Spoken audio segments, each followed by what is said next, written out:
whoever is working with the Chinese government to sell our farmland near our bases, I don't know if those are investment firms, real estate agents, I don't know who's providing cover for the Communist Party and Chinese, that's treasonous.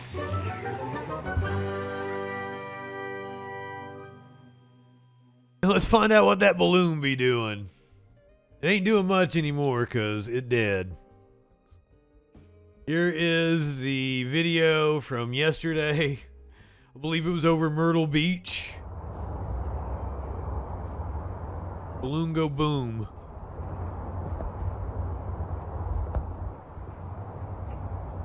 Here you can see. Is that the plane flying towards it, or is that a... Oh, you see, yep, you can see the munition leave the plane now, and the plane go the other way. I think those are the two different contrails here.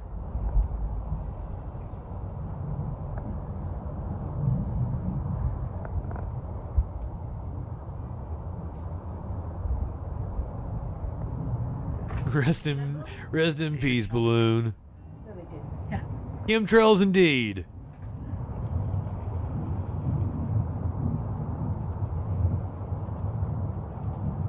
Apparently, this has been a boost in tourism for Myrtle Beach.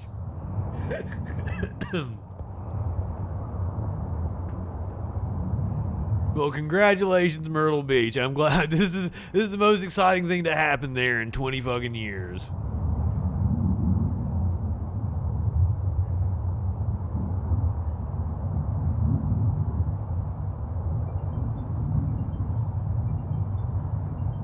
We're gonna see it go splat. I believe they waited until it got over the ocean to shoot it down. They were worried about the risk of hitting something. Ooh, has the BBC got a closer view? The giant Chinese balloon that had been floating across parts of the United States has been shot down by an American fighter jet off the coast of South Carolina. The balloon, which the US says was being used politically, makes a very good point, appeared to plummet into the sea. Well, China continues to insist that it was in fact a stray civilian weather observation airship. Its foreign ministry has released a statement saying that China strongly disapproves of and protests against the US attack on a civilian unmanned airship by force. It also went on to say that American use of force is a clear overreaction and a serious violation of international practice. The BBC's Tim Ullman has the report. All eyes had been on this solitary object floating serenely through US airspace. Was it a harmless weather balloon or a spy in the sky sent by the Chinese? Whatever it was, the American government had decided enough was enough. Look at that trail of white vapour on the left of your screen. Nine Tails, good evening. It's a US F-22 fighter jet streaking towards the balloon. Then a second trail, this time from a Sidewinder missile, about to bring its journey to an abrupt end. Suddenly we saw something take off from the jet, knew it was a missile, and you could see the explosion. Didn't hear anything, but saw the explosion of the balloon. Gosh, it was almost like a moving cloud coming down. And then the smoke was gone and it just started slowly going down, but further out towards the ocean. Whoa! Yeah, you wanna cross the US, you gotta pay the troll toll. After the impact, the sound of the explosion. You gotta pay the troll toll to get into this boy's hole. The remains of the balloon, its canopy torn to shreds, falls to the earth. A satisfying moment for President Biden, although he had to wait a few days for the operation to be carried out. Order the Pentagon to shoot it down on Wednesday as soon as possible. They decided, without doing damage to anyone on the ground, they decided that the best time to do that was when it got over water. In a statement, China's foreign ministry accused the US of overreacting. China expresses strong dissatisfaction and protests against the use of force by the United States. It added that it would reserve the right to make further necessary responses. The whole incident has caused tensions in what is an already delicate relationship. The US Secretary of State Antony Blinken cancelled a planned trip to Beijing this weekend as a result. The balloon is believed to have come down in relatively shallow water, and any wreckage should be easily retrieved. The Americans hope they will then be able to work out exactly what the Chinese were up to. Tim Allman, BBC News. Well, earlier I spoke to our correspondent in Beijing. Now we're going to get to the fun aspect of this story. Political posturing. Do you think there is a upside? Oh God, I'm sorry. I'm so sorry. I did not know it. I didn't. My apologies. Content warning. You're gonna have to look at Ted Cruz. I did not know that was the first clip. No, I know how much you guys hate.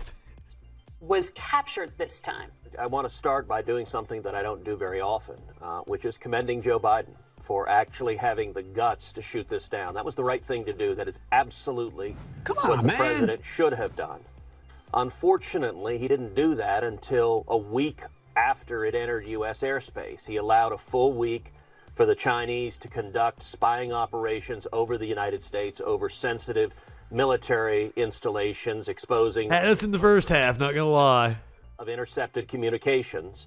And more broadly, I think this entire episode telegraphed weakness to Xi and the Chinese government. Well, clearly there's a lot of information that still is to come out, but the president and the United States military did what they did that is, in my opinion, very just and very defensible.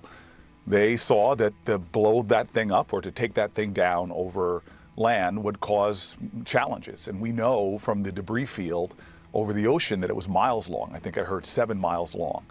And so the president himself said, I ordered it to be taken down. The military made a thoughtful decision, and I trust the United States military. It's problematic when for Democrat or Republican have one standard for one president and another standard for another president.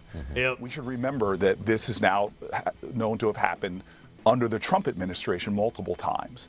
And so to create another standard for Biden when Trump Booker doing a spoiler seems allowed this to go over the United States is just a bit hypocritical. Have we seen the Chinese fly these balloons in the past? Yes. I think there's even Twitter pictures of it flying at one point off the coast of the U.S. Down south somewhere.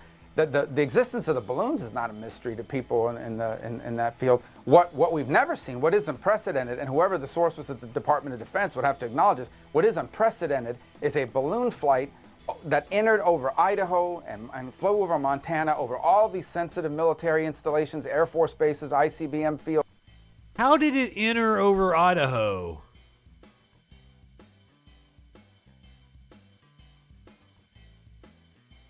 How did a Chinese balloon enter over Idaho? Oh, it came down from Canada? Okay, well, that's how it entered over Idaho then. Fields right across the middle of the country. That has never happened before. That is unprecedented. That it flew briefly over some part of the US, the continental U.S., that's one thing. But what we saw this week, it's unprecedented. And that's why everyone's reacting the way they're reacting. Are we now in a Cold War posture with China? How else would you describe it if we're not? Well, I don't know that you can do a one-to-one comparison with the last Cold War, but certainly you see this kind of great power competition, and we're seeing it a lot, while this week the headlines have been dominated by this particular situation. So much of it is playing out in the economics. Good point, clinically. That's part of why we're making the kind of investments that we are.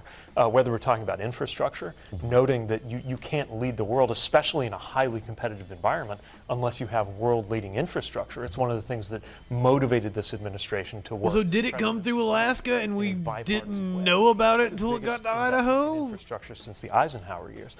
Do we not pay attention to shit that enters our airspace in Alaska? That seems like that would be important. Idaho. Also on the manufacturing side, the CHIPS and Science Act was another example of a bipartisan accomplishment under President Biden that is really going to give the U.S. an sexual edge anarchy in this kind of economic competition. Farquaad, good evening. What a fucking story. But you want some more batshittery? You want some more batshittery about it? Go to Fox News.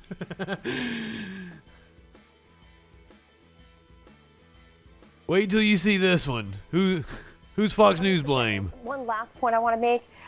Now that you said the one silver lining of all this is that we now know this is our geopolitical enemy. This is our economic enemy, the Chinese. Whoever is working with the Chinese government to sell our farmland near our bases, I don't know if those are investment firms, real estate agents. I don't know who's providing cover for the Communist Party and Chinese. That's treasonous. And we ought to be treating people who do business with the Chinese in ways that damage our country and our national security. We ought to treat them as such. It's shameful. She just called farmers in the Midwest treasonous. I'd be a part of that. 100%. And one last point I want to make, now that you said the one silver lining of all this is that we now know this is our geopolitical enemy. This is our economic enemy, the Chinese. Whoever is working with the Chinese government to sell our farmland near our bases, I don't know if those are investment firms, real estate agents. I don't know who's providing cover for the Communist Party and Chinese. That's treasonous. And we ought to be treating people who do business with the Chinese in ways that may be right, DJ Dub. National security. We ought to treat them as such. It's shameful. There is this thing about Bill Gates, and I think he is invested in shit, but like, doesn't BlackRock fucking own everything? Why would Bill Gates be a problem and not fucking BlackRock? Yeah, do tell real estate workers to fuck off.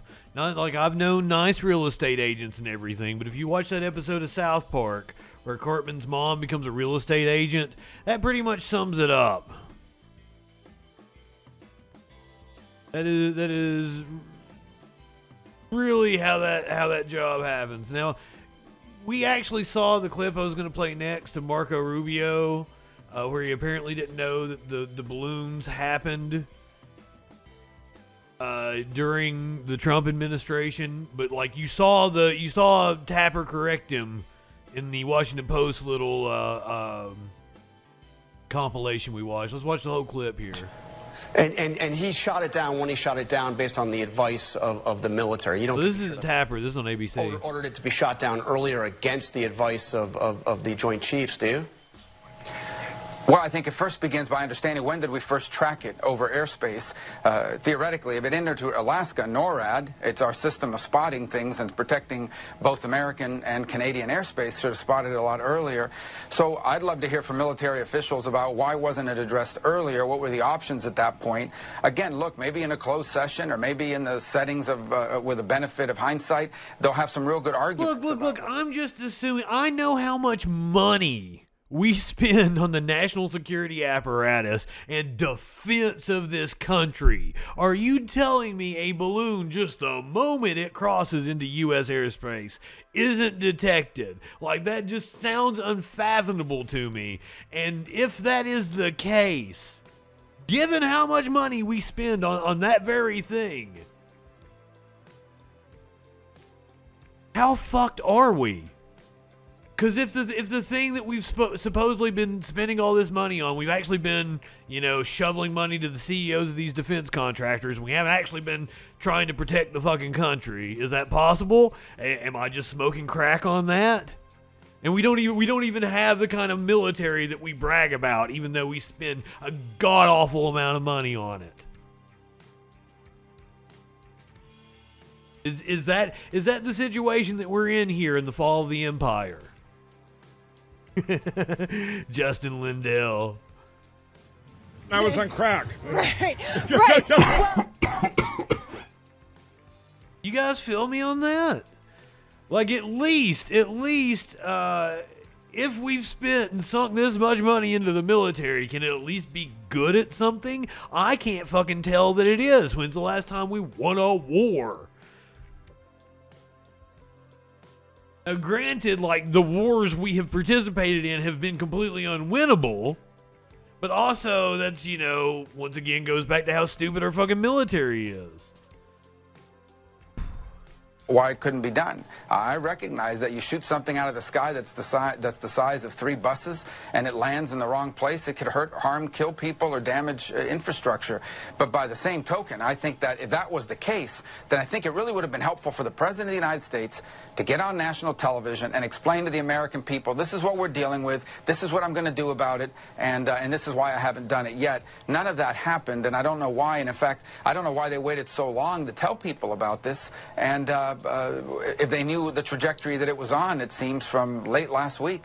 All right, early last and we're also told, by the way, that that this happened 3 times under the previous president. Obviously, there were no public notifications there. Senator Rubio, thank you for joining us. We really appreciate your time. Thank you. Okay, let's bring in Admiral. Jerry, sir, I hate to be a well, actually guy, but I can tell you the last time we got bombed, and we bombed ourselves. It happened in 1985, the day Philadelphia bombed its own people. just throwing it out there.